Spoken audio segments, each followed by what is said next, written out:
Fl-isem tal-Missier u tal-Iben u tal-Ispirtu Santu, il-grazzja ta' Sidna Ġesu Kristu l-imħabba ta' Alla u l-għaqda fl-Ispirtu Santu tkun ma'kom il-koll. Edin nofru dan il-sagrifiċċju tal-Quddisa għal-Ruħ Giuseppe, Giulina, Edmond u Pauline Buġeja. Ħuti ejjew narfu ħtijietna biex nitħejjew tajjeb għal din iċ-ċelebrazzjoni qaddisa.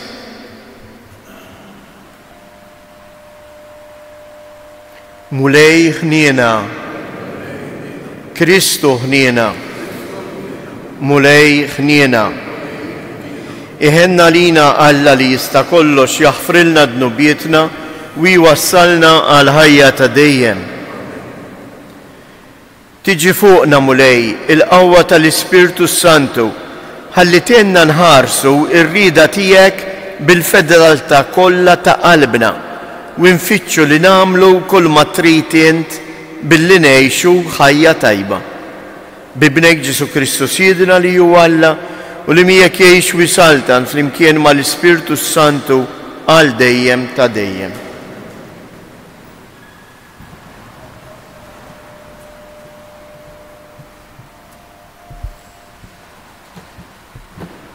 Għarem il-ktib tal-Atti tal-Apostli. Meta Apollo kien Korintu, Pawlu għadda mill-inħawi ta' fuq u wasal Efesu, fejn sab xi disċipli u staqsihom. Ħadtu intom l-Ispirtu Santu meta emmintu? Iżda huma weġbuh, le, anqas biss smajna li hemm l-Ispirtu Santu. Mela x'magħmudija ħadtu? Staqsihom Pawlu. Il-magħmudija ta' Ġwanni. Weġbu huma. Imbagħad Pawlu qalilhom. Ġwanni għammed bil-magħmudija tal-indiema. Imma lin-nies kien jgħidilhom biex jemmnu f'dak li kellu jiġu warah, jiġifieri f'Ġesu. X'in semgħu dan tagħmdu f'isem il-mulej Ġesu. Imbagħad kif Pawlu qegħdilhom idejh fuqhom, niżel fuqhom l-Ispirtu Santu u bdew jitkellmu b'bilsna u jħabbru. Kollox kienu madwar 12 raġel. Għal 3 xhur Pawlu kien imur fis-sinagoga, jitkellem biqlubija kbira u jfittex li jipperswadihom fuq is-salta ta' Alla. Il-kelma tal-mulej. Roddu ħajr lill-Alla. Slaten tal-art, għannu lill-Alla. Slaten tal-art, għannu lill-Alla. Iqum Alla, jixxerdu l-edewwa tiegħu, jaħarbu minn qudiemu dawk li joboduh. Bħalma d-duħħan mar-riħ jinxteret, bħalma jdub ix-xama quddiem in-nar, hekk jinqerdu l-żiena quddiem Alla. Slaten tal-art, għannu lill-Alla.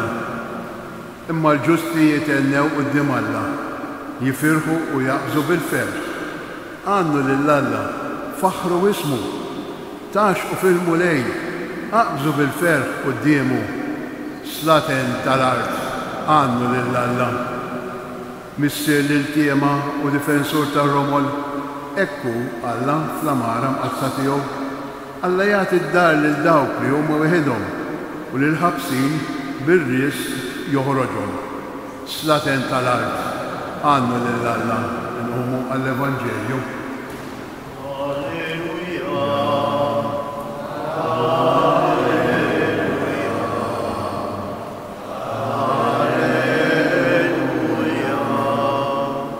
Jekk intom ixxuxtajtu ma' Kristu, fittxu l-ħwejjeġ tas-sema fejn Kristu qiegħed fuq il-lemin ta' Alla.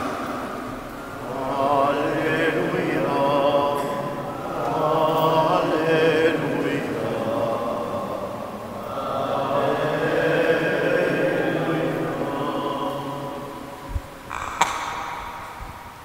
Il-mulej magħkom. Qari mill-Evanġelju skont San Ġwanni.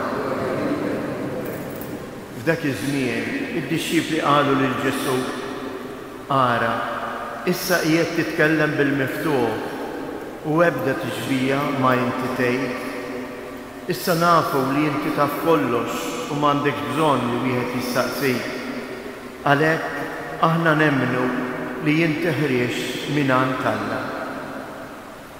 U ġibhom Ġesu, temmnu issa, ara, għad tiġi issija u ġa waslet meta tixterdu kull wieħed l-indar u lili tħalluni waħdi. Iżda waħdi miniex għax il-missier huwa miegħi. Dawn il-ħwejjeġ għedtilkom ħalli bija ikolkom is-sliem. Fid-dinja dbatu jkollkom, iżda għamlu l-qalb jiena irbaħt id-dinja. Il-kelma tal-mulej.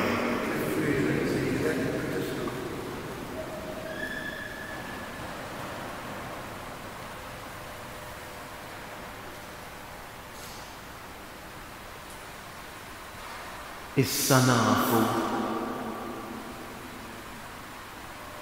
li m'għandekx bżonn li nistaqsik għaliex aħna nemmnu li jien ħriex mingħand Alla. Kif waslu id-disċiepli biex jagħmlu din l-istqarrija? Aħna nemmnu li jien ħriex mingħand Alla, ġifieri aħna nemmnu li inti libel ta' Alla il-mibgħut tiegħu. Dawn waslu għal din l-istqarrija wara żmien 3 snin jgħixu ma' Ġesu u jisimgħu l-kelma tiegħu. Imma fl-istess waqt Ġesu ifakkarhom x'inhu anke fil-futur. Għad jiġi żmien meta intom terġgħu lura lejn darkom. Hawnhekk mhux qed jgħid sempliċement tmur id-dar, imma terġa' lura għal dak li kont qabel. Terġa' lura, tinsa l-kelma li jettlek u terġa' lura u tibda tgħix daqs li kieku int din il-kelma qatt ma lqajtha f'ħajtek. U din eżies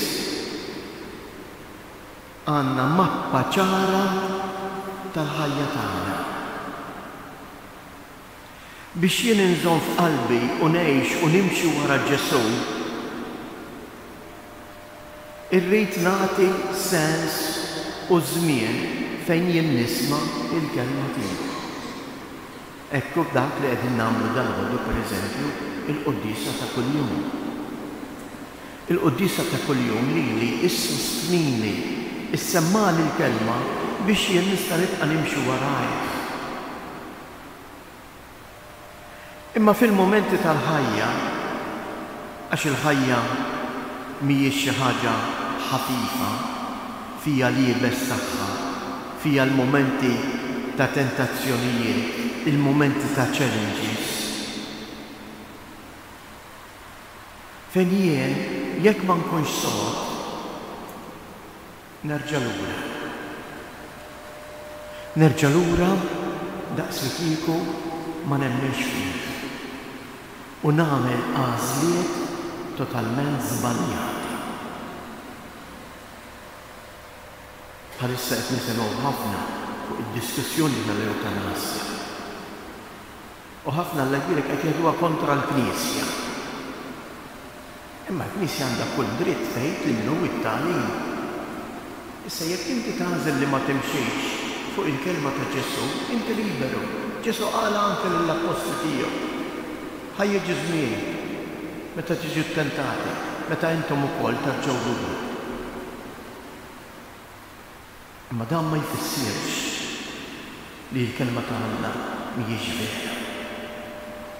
Jekk il-mulej qed jgħidli la toqtolx, dik il-kelma ma nista' jien qatt indur magħha u nagħmlu ġabet ir-ried.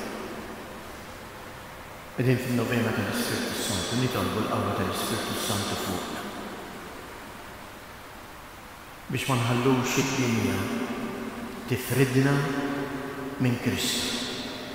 Ma nħallux id-dinja tfixkilna milli nibnu ħajjitna fuq il-prinċipji insara il-kelma tal-Mulej Ġesu.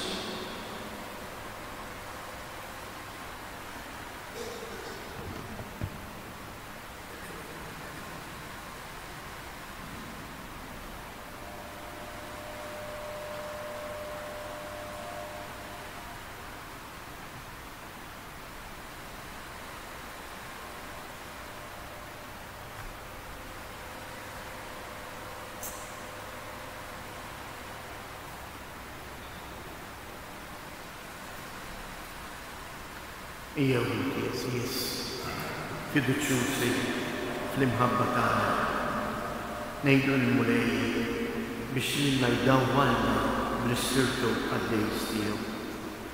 Ngħidu flimkien dawwalna Mulej bl-Ispirtu Qaddejs tiegħek.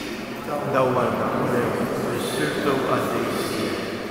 Għall-Papa l-Ispijiet il-Presbiteri Bjank biex jgħixu b'fedeltà id-don tal-Ispirtu li jirċivew u jkomplu bħeġġa u b'imħabba iwasslu il-kelma tiegħek lil kull bniedem nitolbu. Għad-dinja li tfittex il-paċi biex taraf lil Kristu bħala l-uniku garanzija tal-vera paċi fil-qalb tal-bniedem nitolbu. Nitolbu għal tant adolescenti li propju f'dan iż-żmien qegħdin jirċievu id-don tal-Ispirtu Santu bis-sagrament tal-Griżma tal-Ismu. Jew nitolbu għalihom għall-familji tagħhom biex dawn jiġġeddu fil-mixja tagħhom wara Kristu. Nitolbu.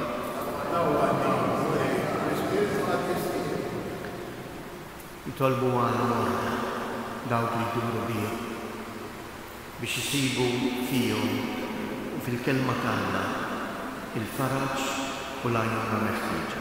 Nitolbu.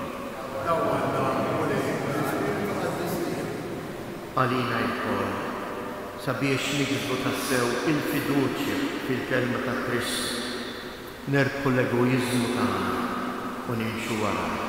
Nitolbu.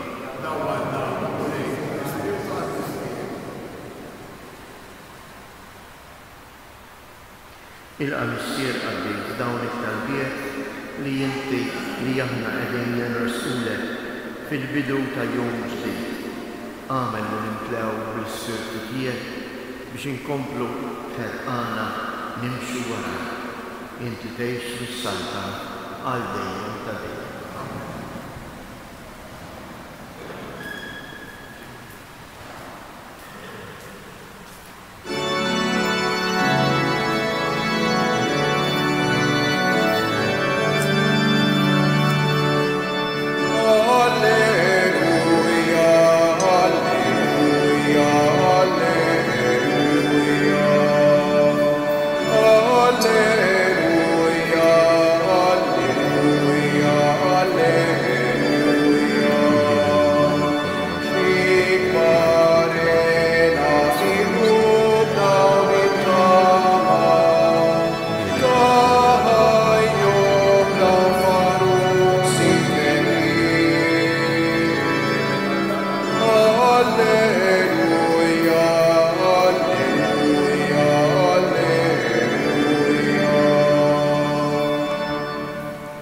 Itolbu ħutik biex dan is-sagrifiċċju tiegħi u tagħkom ikun joġob lill-Alla l-Missier li jista' kollox.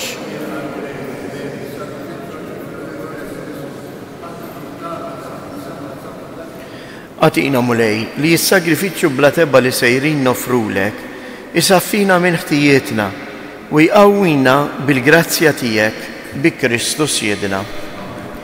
Il-Mulej magħkom. Nerfgħu qlubna il fuq. Niżżu ħajr lill-Mulej Alla tagħna. Sewwa u xieraq tas-sew Mulej Missier Qaddejs Alla ta' dejjem li tista' kollox. Tajjeb u taġi tas-salvazzjoni tagħna li dejjem u kullimkien inroddulek ħajr bi Kristu Siedna.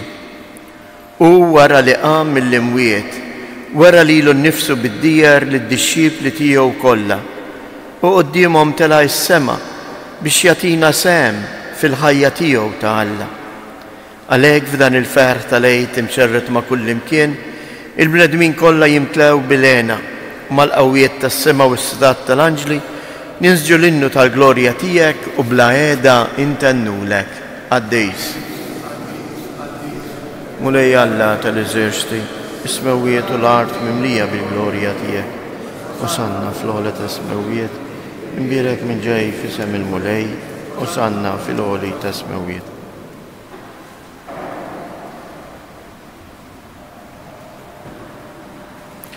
Għaddejs ta' sewint mulej, inti lajn ta' kull qdusija.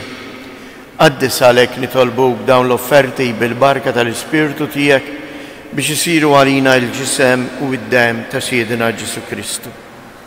Li meta kien sejnata biex mirraj kibati, ħal-ħobs, radd il-ħajr, qasam, tal id-disċipli tiegħu u qal, ħudu u kulu il-kol minn dan, għax dan huwa ġismi li jingħata għalikom.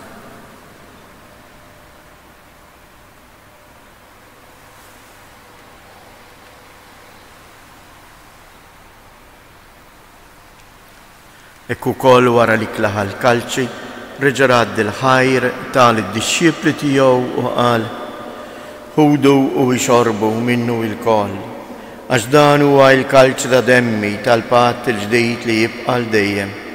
Id-dem li jxirret għalikom u għall-bnedmin kollha għal maħfra ta' dnubiet. Għamlu dan b'tifkira tiegħi.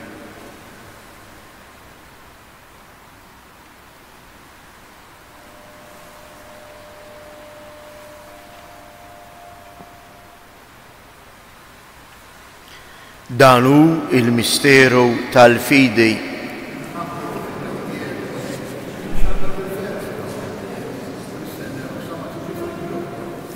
Għalhekk aħna nagħmlu dan tifkira tal-mewt u l-qawmien ta' Siedna Ġesu Kristu, nofrulek mulej il-ħobs tal-ħajja u l-kalċ tas-salvazzjoni u rroddulek ħajr għaliex oġbok tilqana hawn quddiemek biex naqduk. Miċċo kontana nitolbu lill-Ispirtu Santu jaqadna f'ġisem wieħed lilna li nieħdu sehem il-ġisem u id-dem ta' Kristu. Ftakar mulej fil-Knisja tiegħek hemm xerda mad-dinja kollha, wettaqa fl-imħabba fl-imkien mal-Papa Leon 14, l-isqof tagħna Anton, l-isqfijiet u l-ministri tiegħek kollha. Ftakar ukoll f'ħutna li raqdu bit-tama tal-qawmien, ftakar fil-mejtin kollha, daħħalhom quddiemek fid-dawl tas-sebħ tiegħek. Ħen għalina l-koll nitolbuk, għati lilna wkoll il-wirt tal-ħajja ta' dejjem, flimkien mal-Verġni mqazza u Alla Marija, mar-raġel ġus tagħha San Ġusepp, l-Apostli u l-Qaddisin kollha li jgħixu fil-ħbiberija tiegħek sa mill-bidu tad-dinja. Għamel li magħhom infaħruk u nsebħuk Ġesu Kristu ibnek. Bi Kristu, ma' Kristu u fi Kristu. Jingħata lilek Alla missier li tista' kollox, flimkien mal-Ispirtu Santu kull ġieħ u glorja għal dejjem ta' dejjem. Ejjew nitolbu kif għallimna u ridna nagħmlu li bent Alla għas-salvazzjoni tagħna.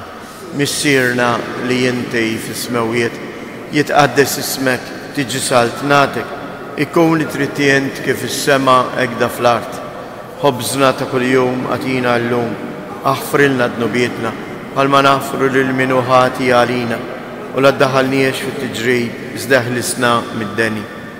Eħlisna nitolbuk mulej minn kull deni, għatina fit-tieba u l-ħniena tiegħek il-paċi fi żmienna biex inkunu ħielsa dejjem midnub u imħarsa minn kull inkwiet, aħna u nistennew nittamaw ilejna u l-miġja tas-Salvatur tagħna Ġesu Kristu.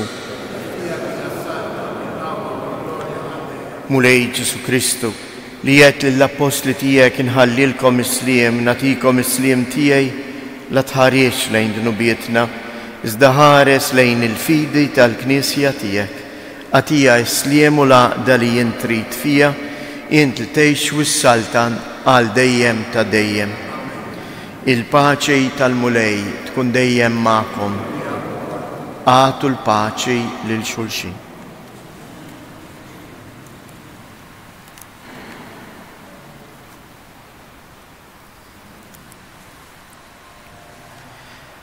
ħaruf ta' Alla li tneħħi dnubijiet tad-dinja ħenna għalina. ħaruf ta' Alla li tneħħi dnubijiet tad-dinja ħenna għalina. ħaruf ta' Alla li tneħħi dnubijiet tad-dinja. Mulli Ġesu Kristu.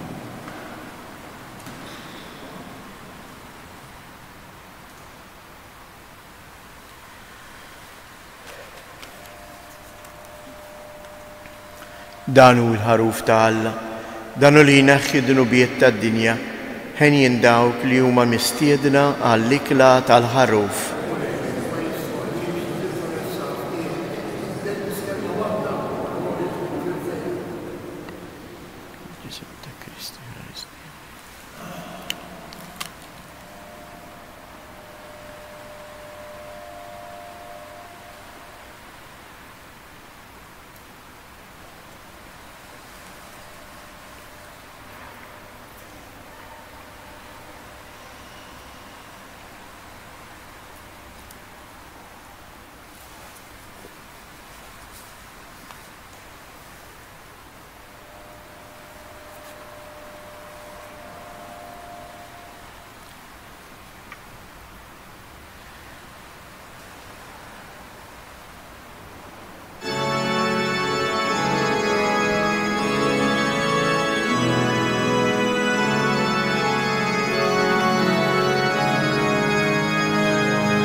Nitolbu. Iqaf bit-tieba mal-poplu tiegħek mulej biex kif għarraftu il-misteri tas-sema hekk ukoll tbedu mill-modi tiegħu u timlieħ b'ħajja ġdida bi Kristu Siedna. Nixtieq infakkarkom fil-laqgħa importanti li sejra ssir għada hawnhekk f'dan is-santwarju fis-7:30 ta' filgħaxija. Sejjer ikun hawn Father Richard li sejjer jagħtina tagħlim xi tfisser inħarsu il-ħajja. U għalhekk inħeġġiġkom biex tiġu tattendu għaliex kif kien iħobb jgħid San George Preka, it-tagħlim huwa l-għajn ta' kull ġid. Ma nitilfux din l-okkażjoni għada fis-7:30 ta' filgħaxija. Barra minn hekk ukoll nixtiequ ninfurmawkom li għada bejn nofsinhar u l-erba' is-santwarju sejjer ikun magħluq minħabba xi xogħlijiet li jridu jsiru. Ejjew nofru dawn it-tliet avamarijiet l-Omna Marija u nofruhom hekk għall-emigranti tagħna, għall-morda tagħna u dak kollha li jduru bihom. Sliem għalik Marija, bil-grazzja mimlija l-mulej miegħek. Imbirka inti fost in-nisa, imbirek il-frott tal-ġuf tiegħek Ġesu.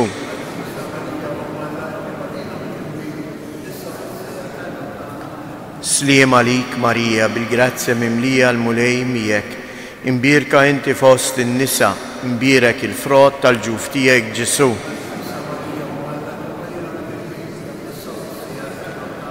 Sliem għalik Marija, bil-grazzja mimlija l-mulej miegħek. Imbirka inti fost in-nisa, imbirek il-frott tal-ġuf tiegħek Ġesu.